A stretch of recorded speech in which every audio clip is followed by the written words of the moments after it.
Okay,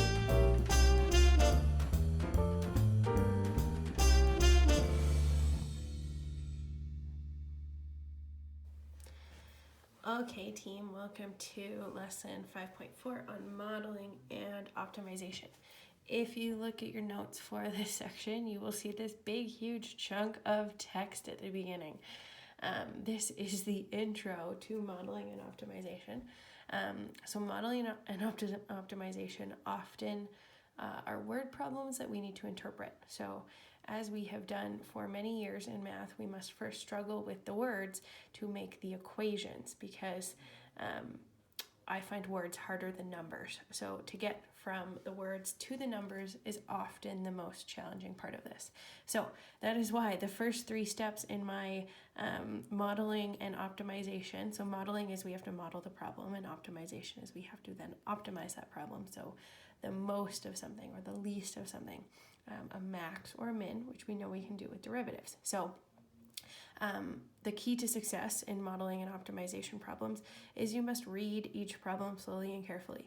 And then once you've done that, do it again. And then once you've done that, do it again, because sometimes words can be ambiguous, and it's really, really, really important, imperative even, to know exactly what the problem is asking for. If you misread it or hurry through it, you have no chance of solving it correctly. If it's appropriate, you might want to draw or sketch a picture of the problem to be solved. I find them a great visual tool to help us get some sort of equation, organizing your thoughts. You want to define variables to be used, and if you've drawn a picture, carefully label your picture or diagram with those variables so that we see where those fit. Those can help us create that equation, so it's also super important. We want to write down all the equations that are related to the problem or the diagram. So clearly note the equation that you're asked to minimize or maximize. So it's going to say optimize the cost, optimize the profit, optimize the area, those sorts of things. So that's the one that we're going to want to optimize, and we're going to have to do that by doing the derivative. So we definitely want to know which one is our optimization equation. Okay, so you generally, when I go through these examples, I'll write optimize equation, and I'll make it really clear for myself, and hopefully for you guys.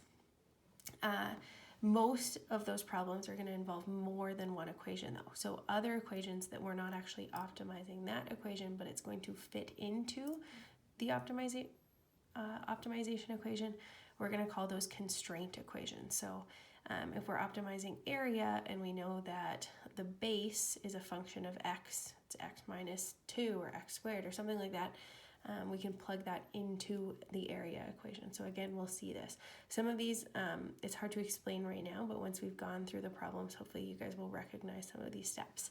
The constraint equation is used to solve for one of the variables, and those can be plugged into the optimization equation before we actually differentiate to find the max or the min.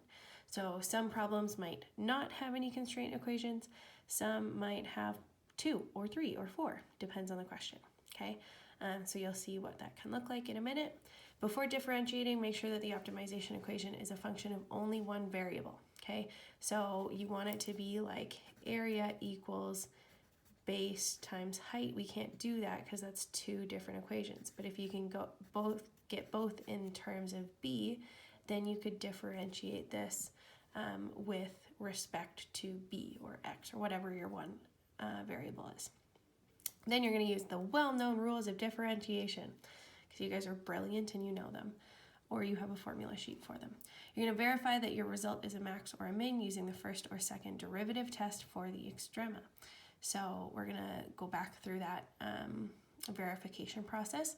So that means set the derivative equal to 0 and solve. And then interpret your answer based on the original problem. So what does it actually mean? Is it a max? Is it a min? Those sorts of things.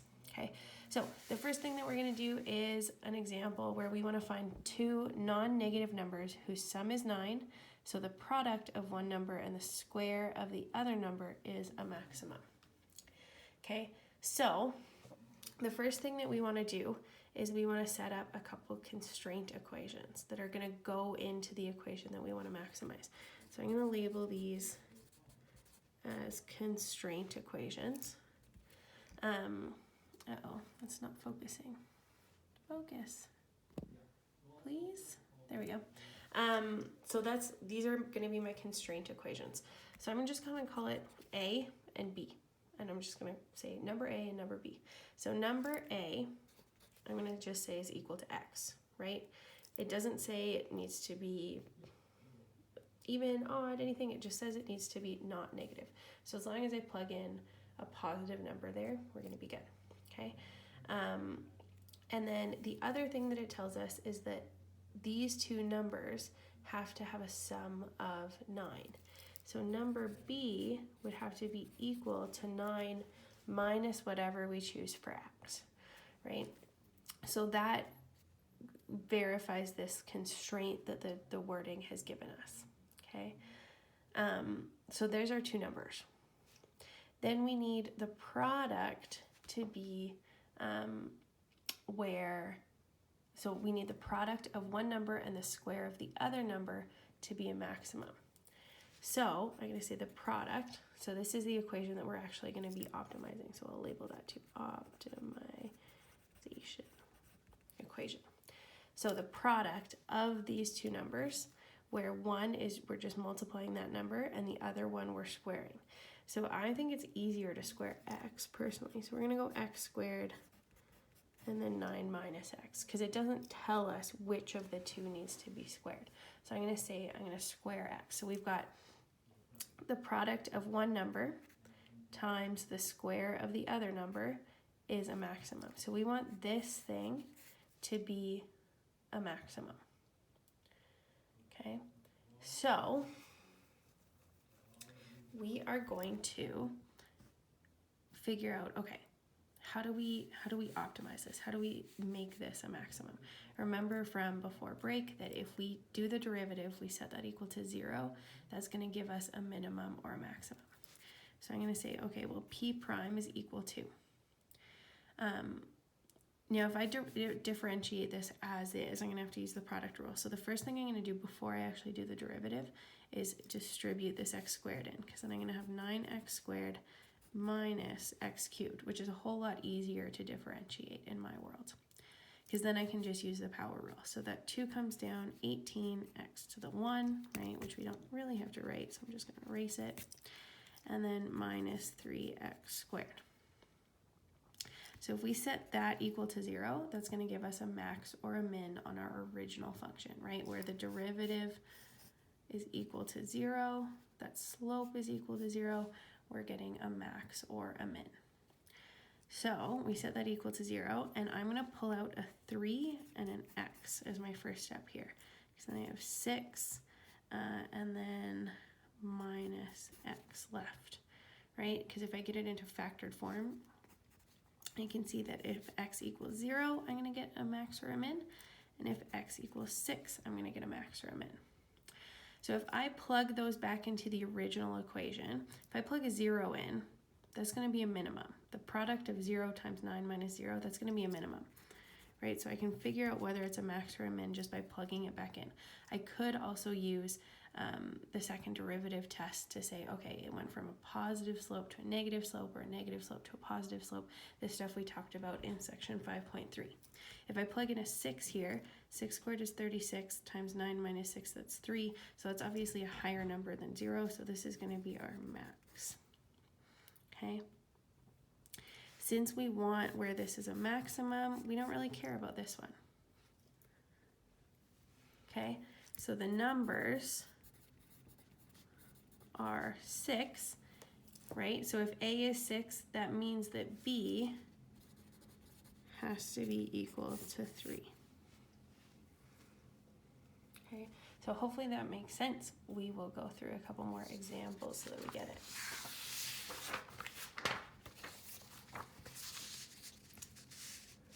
Example 2. What is the largest possible area for a right triangle whose hypotenuse is, I'm going to go with 8 centimeters long. I meant to change this in the original notes, but let's change that 5 to an 8, because it just makes the numbers much nicer, easier to work with. 5s are obnoxious. So let's go with 8 centimeters long. So we want to know the largest possible area. So we're optimizing the area equation. I'm going to take the derivative of area and set it equal to 0.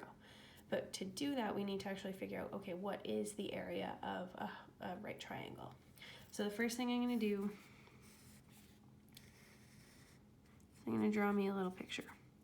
So I know my hypotenuse is 8 centimeters, and then I'm just going to call the other two sides, we'll call it H, height, and then base, right? I could call it A and B for Pythagorean, but we'll do H and B.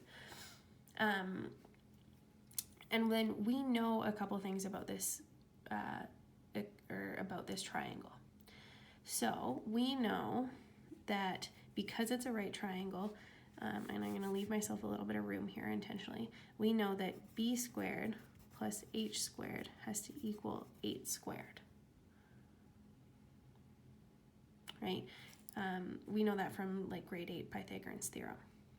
We also know that the area of this triangle is going to be equal to 1/2 times the base times the height, right? So this one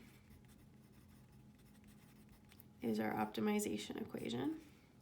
This one is our constraint equation, which I can never spell, so bear with me if I spell it wrong.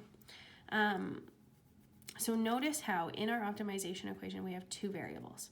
So in that big list, after we read and reread and read the question again, figured out what we were asking, drew a picture, labeled our variables, it said, okay, we need to be able to get all of our optimization equations in one variable. So because we have 2, we can't differentiate this. But we can use this constraint equation, what else we know about the problem, in order to isolate for one of B or H and then substitute it in. So I'm just going to say, okay, well, H squared is equal to 8 squared minus B squared. So then H is equal to the square root of 64 minus B squared. And then that can go into my optimization equation.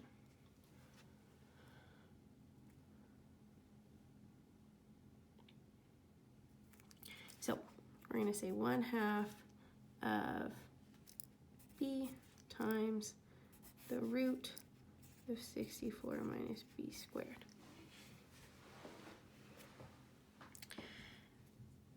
So now we need to differentiate this thing, because to optimize our area we have it just in one variable. So now we can do the derivative, set that derivative equal to 0 and solve. So that 1/2 is just going to stay out in front. It's a constant. We don't need to do anything with it. It's just going to hang out in front. Then I have a u and a v. So I'm going to use the product rule here. So we're going to go the first thing, so b, times the derivative of the second thing.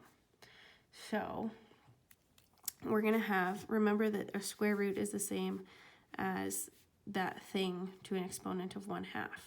So I could kind of do that instead of that square root to make it a little bit easier to differentiate. So we've got the first, and then we need to do the derivative of the second bit here. So that 1/2 is going to come down. We're going to multiply by what's in the inside, so 64 minus b squared, and then we're going to lower that exponent by 1. So 1/2 minus 1 is -1/2. Then we're going to multiply by the derivative of what's inside here. So the derivative of 64 is just 0, and then the derivative of -b squared is -2b. Okay, so there's my first times the derivative of my second. Then we need to add, and keep in mind we're differentiating with respect to b instead of our normal x, but the rules are the same. Then we need to add the derivative of the first, so 1, times the second. So I'm going to just write it as the root 64 minus b squared again. No, we're going to write it as the 1/2. It's going to make factoring easier. 1/2, okay? So there is our derivative. Now, to set this thing equal to 0, we'll do that now. Remember that if we set something equal to 0, it's easiest if we factor things. So if we can factor something out of this expression, it'll be easiest to figure out what values satisfy. So if I look at this thing, I want to look for common factors. So that 1/2 is going to stay out in front, which is nice. And then if I take out a 64 minus b squared to the negative 1/2, it's going to actually make this thing easier. So it's going to be 64 minus b squared to the negative 1/2. Because if I look at this whole first term, also notice that the 2's are going to cancel. B times b is going to turn into a b squared, which is nice. And then we just have this guy. So if I take a 64 minus b squared out of this, that's just left with a 1. So the only thing that we actually have left in here is a b squared. Oh, and it's a negative because that negative didn't cancel. And then if we look at the second one here, we take the 1 just can go away, right? Didn't have to write that. So if we take this 64 minus b squared to the 1/2 and divide by, pull out a 64 minus b squared to the negative 1/2, then we're left with a 64 minus b squared to the 1. Because 1/2 divide, if you pull out that negative 1/2, we have to subtract it because we're, those are our exponent rules. Then that's left with just a 1, which makes it a whole lot easier. So then if we simplify this thing, we're going to have this guy is going to be, because it's a negative exponent, I'm going to write it as 64 minus b squared as a root on the bottom. And then that 2 is also on the bottom. And then this stuff is all on the top. So we've got a negative b squared plus 64 minus b squared. Right? So we could write that instead of as negative b squared and negative b squared, we could write it as negative 2b squared, make it a little bit easier on ourselves. So for this thing to equal to 0, if the bottom equals 0, then that's undefined. So that's not helpful, right? So really, we just want to look at where is the top going to be equal to 0. So we're just looking at where negative 2b plus 64 is going to be equal to 0. So then we're going to be looking at 2b squared is equal to 64. Divide both sides by 2. So, I forgot to divide by 2, 32. Square root both sides, so b is equal to root 32. Which, if we remember from grade 11, our radical rules, we want to get this number as small as possible. So 32 is 16 times 2. Root 16 is 4, and then that root 2 can stay inside, okay? So this tells us that b, the base of our triangle, has to be equal to 4 root 2, okay? If we go back and read the question, we need to figure out what are its dimensions and what's the largest possible area. So there's kind of there are a couple more things that we have to answer here. So b is equal to 4 root 2 centimeters. And this is part of what I'm going to put in my final answer box. Okay. And I'm going to include the units because I'm given units, so that's important. If I look at this, h, remember, could be calculated by subbing this back in for b. So if I do 64 minus 4 root 2 all squared, if you plug that in, you actually get h is also equal to 4 root 2 centimeters. So when you optimize a triangle, generally an isosceles right triangle, meaning that the two sides are the same, are going to have the maximum area. Okay,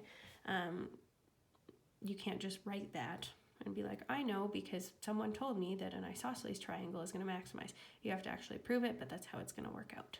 Okay, so b and h are both 4 root 2 centimeters. Remember that root 2 is just a number. We could convert it to a decimal, but we're smarter than decimals.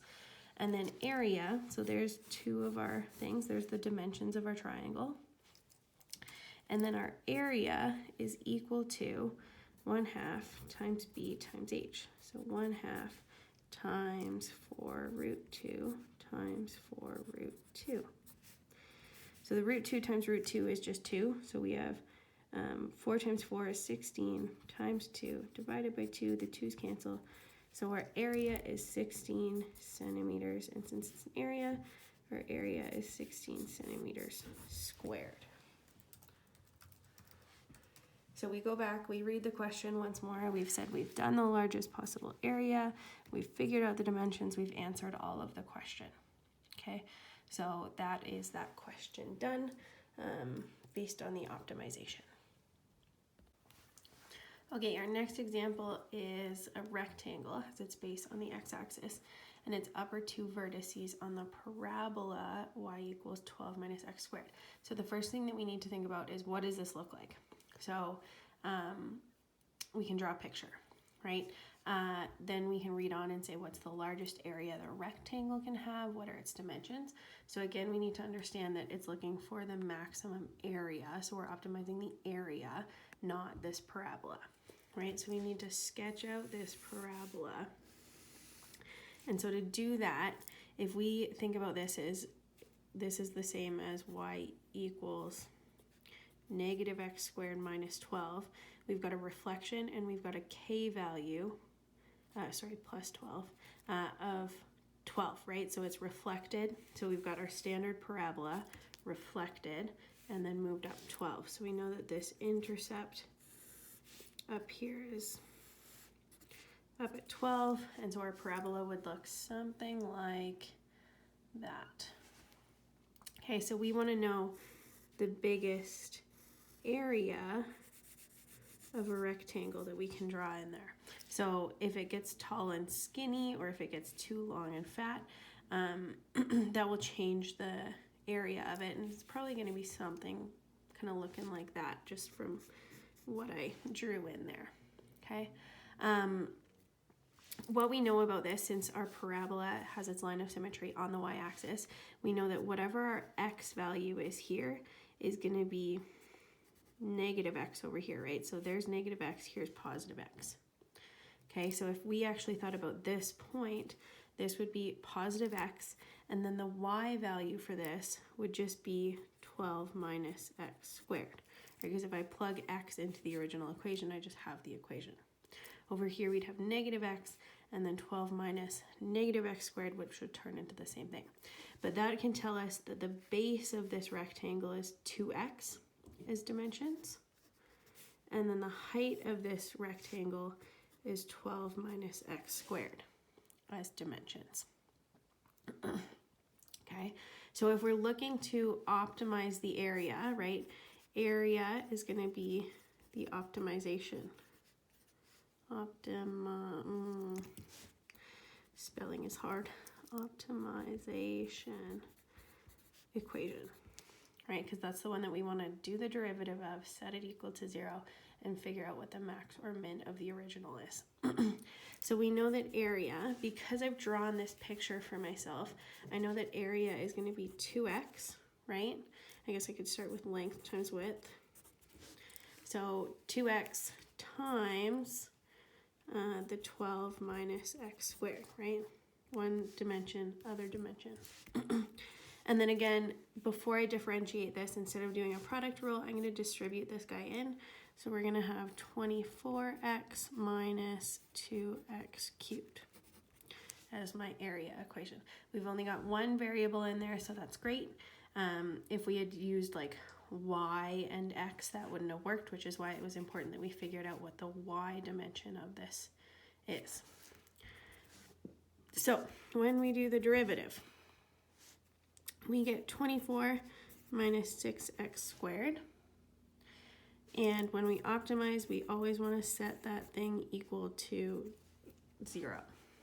So if we move the 6x squared over, divide both sides by 6. So then x squared is equal to 4. So we get x is equal to 2. Okay, so we know then the base of this rectangle, we know it's 2 times whatever x is, so it's 4 units. the height is 8 units, because if I plug an x in, 12 minus 2 squared, 12 minus 4 is 8. Okay, so I've answered what's its dimensions, and we need to figure out what that actual largest area is. Okay, so to do that, we're going to have to plug our x value, this 2, back into our area equation. So then area, if we plug this guy back in, up here, we're going to get 24 times 2, so 48, minus, this is 8, so minus 16. So that gives us 32 units. And since it's an area, we don't know the actual units of it, but we're just going to write units, and then units squared.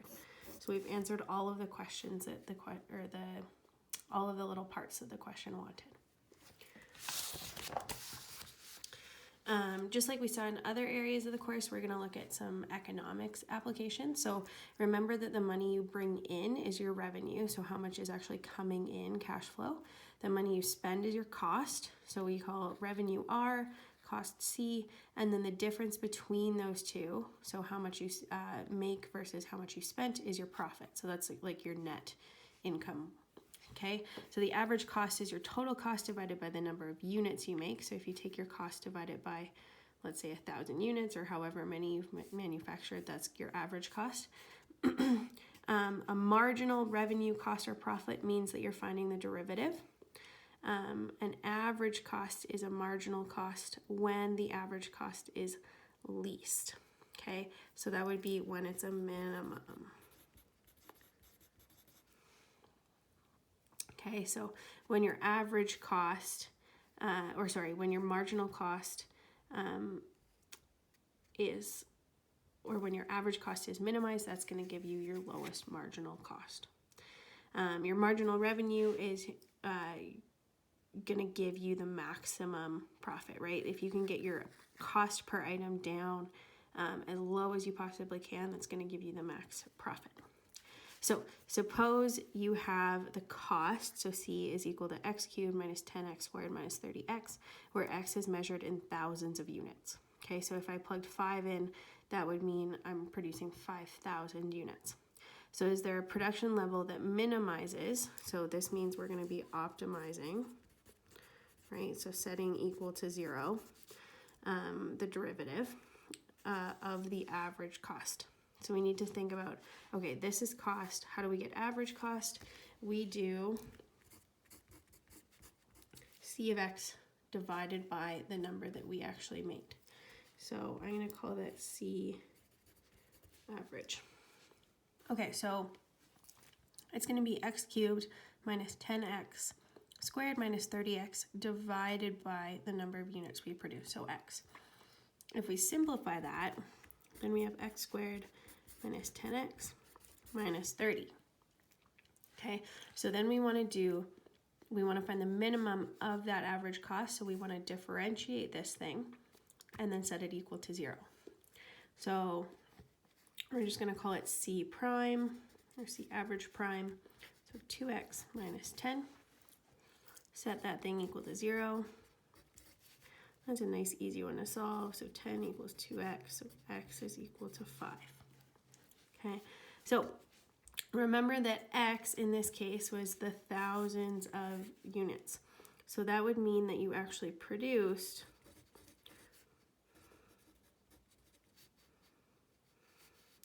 5,000 units for your minimum average cost. To actually figure out what that is, we can actually just plug it back in to this equation. Remember that this one here is the simplified version of C average.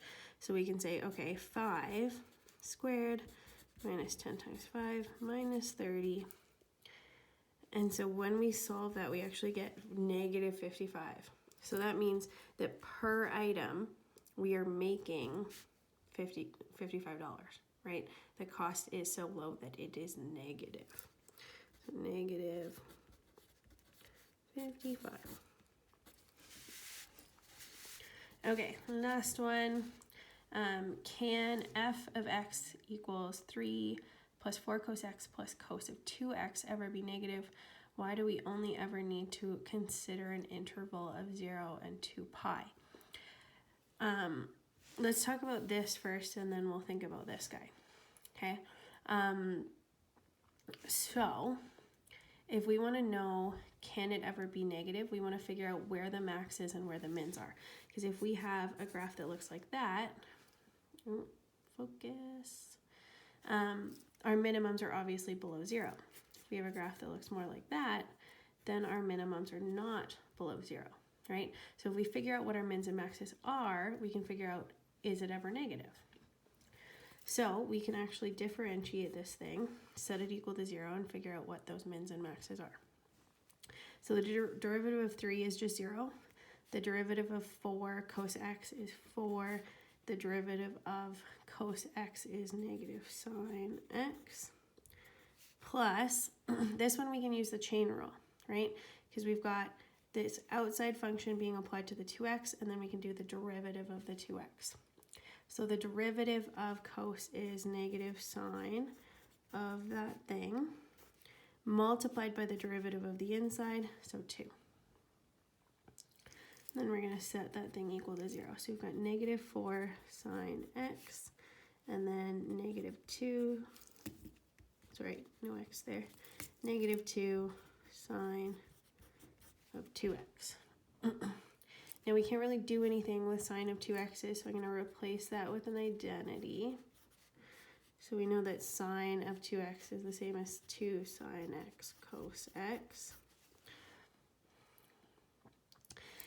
And then, like we always do, we want to factor. So I can pull out, this is going to be a 4, so I can definitely pull out a 4. And I can actually pull out a negative because it's going to make my life easier on the inside. So a negative 4, and for that bracket goes there, we'll make that less squishy. So negative 4, a sine x can also come out. So from that first term, we just have a 1. And then from that second term, all we have left is a cos x. Remember, we pulled the negative out in both cases. So if this whole thing is equal to 0, we have to think about where sine x is equal to 0, and we have to think about where 1 plus cos x is going to be equal to 0. So 1 plus cos x equals 0. Move that 1 over. So you have to think about where cos x is equal to negative 1. So from the unit circle, remember that sine x is going to be 0 at pi over 2 and 3 pi over 2. Or sorry, no, that's cos, my bad. Sine x is going to be 0 here and here. Oy vey. X is equal to 0 and pi. And then cos x, this is our x coordinate, so that's going to be x is equal to pi. Okay? So one of these is a max, one of them is a min. Okay, so to figure that out, we can actually just plug in pi or 0 into the original equation.